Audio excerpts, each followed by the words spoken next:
Alright, this is my second time trying to film this. I got a phone call in the middle of it last time, and it kind of messed me up. Alright, so again, I'm recording straight to YouTube, so the audio is going to be a little bit messed up at first, but it'll sync. So today's video is about how third parties can win. Now, this is something that I've kind of been, obviously pondering and thinking, gee, how can we really ever do this? There's the 5% thing, and then there's, building from there, but I don't want to build, 4 years at a time and never fix anything.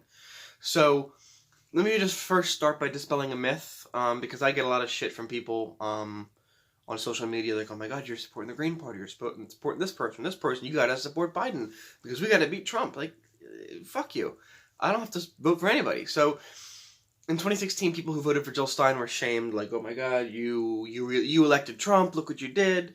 And the thing is that the exit polls showed that more than like 80%, I don't have the exact number, more than like 80% of Jill Stein voters were never going to vote for Hillary.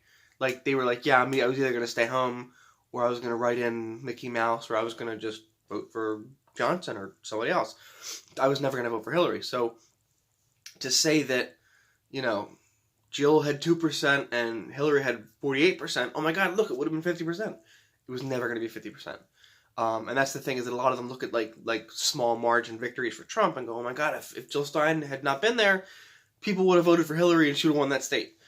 That's just a false narrative, and it's just untrue. And the media pushes it, and stupid people push it, but if you really even Google for a moment, you can kind of find the exit polls from 2016 and beyond, and see that that's not accurate.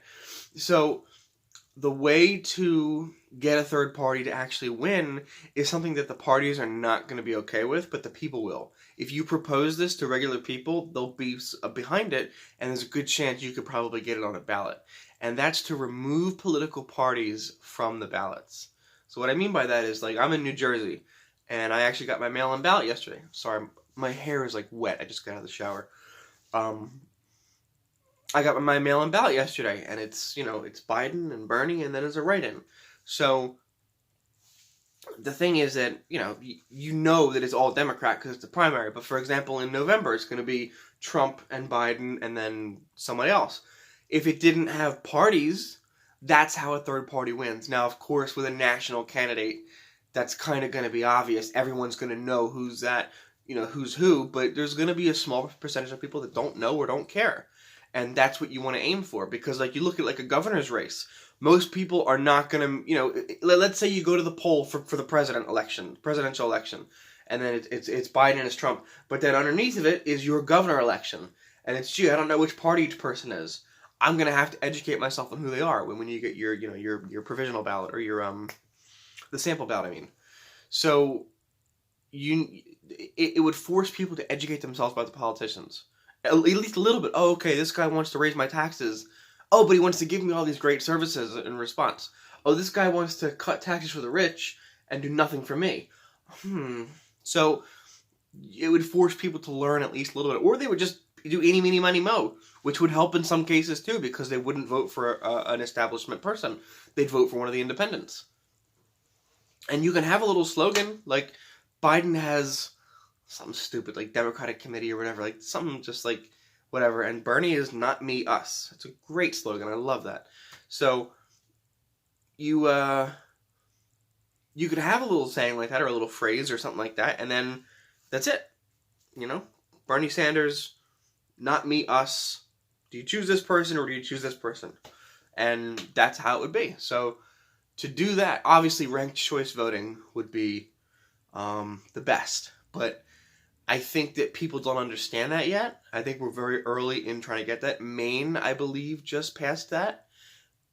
I know that it at least went to a vote. I don't know if it was passed. Don't quote me.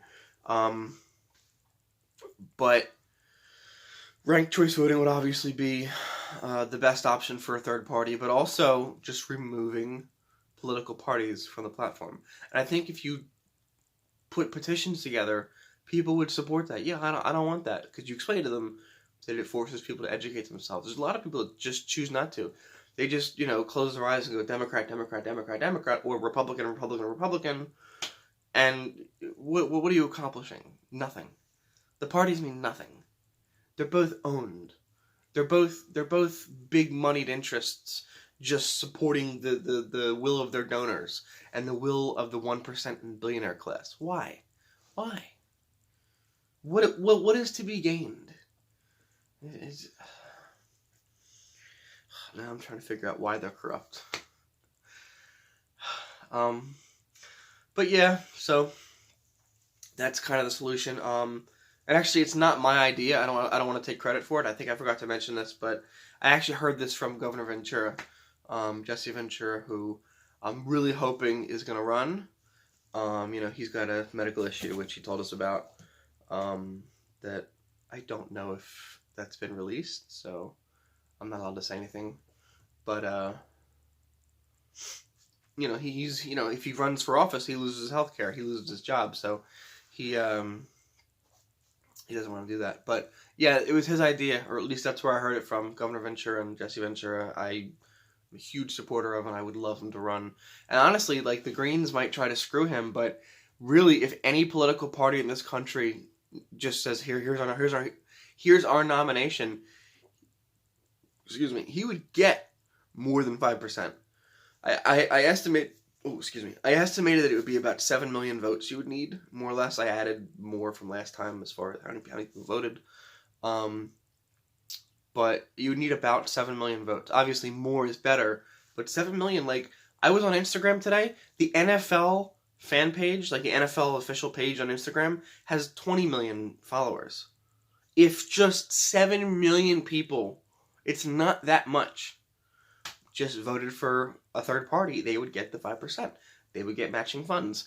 They would get all the things they need. And then next time, they'd be on the debate stage, and there'd be a real good chance at them winning.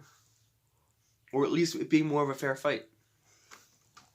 So, that's my 2 cents for today. Gonna go eat breakfast and go to work.